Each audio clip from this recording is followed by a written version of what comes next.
Give us a vote, huh? That's a Republican from Colorado calling out House Speaker Nancy Pelosi. Marilyn Musgrave, part of a group of House Republicans staying in Washington, anywhere between 15 and 20 on the floor of the House through the annual August recess, which is right now. Republicans trying to shame Nancy Pelosi into coming back from break and allowing a vote on legislation to authorize more offshore oil drilling. It is the hot topic in this town everywhere you go. Congressman Roy Blunt of Missouri, the House Republican whip, with me here. You are in town. What's getting done? There are no cameras. There are no microphones. What's this group of 15 or 20 Republicans doing? Well, I think a couple of things are happening here. One is the country realizes that the Congress has not dealt with energy, and two, they're beginning to realize it's because the Speaker won't let bills come to the floor. We've tried for weeks to do everything we could think of, from discharging bills, even Democrat bills that were good energy bills, to try to get a vote on the floor on energy.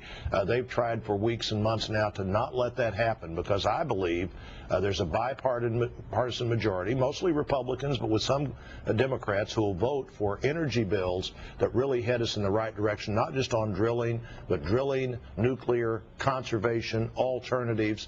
We want to have a full steam ahead focus on American energy. Some Democrats would cross over and vote for the bill, and that would make the Speaker, Nancy Pelosi, look bad. Well, I guess that's what she thinks. I think it'd make the country happy if we were doing our job. You know, all you have to do is be in your district about 5 minutes before you realize how big an issue this is to families, the impact it's having on the economy, from restaurants where people used to spend that extra $50 a month to eat out once a week, or a week to eat out. Now they're putting in the gas pumps, to the service station operators themselves. I tell you, here's my view, and I live and work in New York City. I'm not here in Washington very often. I don't see any movement on this. I see at the end of this 5-week recess, you come back to work and nothing gets done. You're right. What is your expectation then come September? You know, we're looking for every way we can to get a vote on the floor. You know, we think a debate on energy and a vote on the floor is the very least the American people deserve from the Speaker. The Speaker decides what comes to the floor. This is the first time in the 10 years I've been in the Congress, this is my 12th year in the Congress, where on Tuesday when I was home because we had the primary, people were saying, we understand you're going back to Washington tomorrow and going to be there for some more time this week. Even though the Congress isn't in session, we're glad you're going back. You know, usually the people you work for want to see you at home so you connect with them.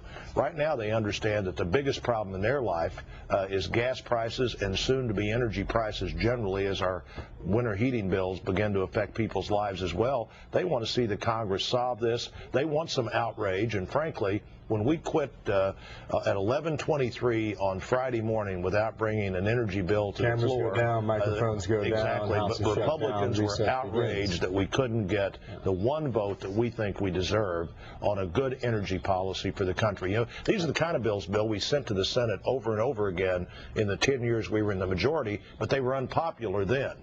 Nuclear was unpopular, drilling was unpopular. We think if the bills went to the Senate today, the Senate would have to pass them and the country would see some real relief right away. Roy Blunt, let's leave it there, okay?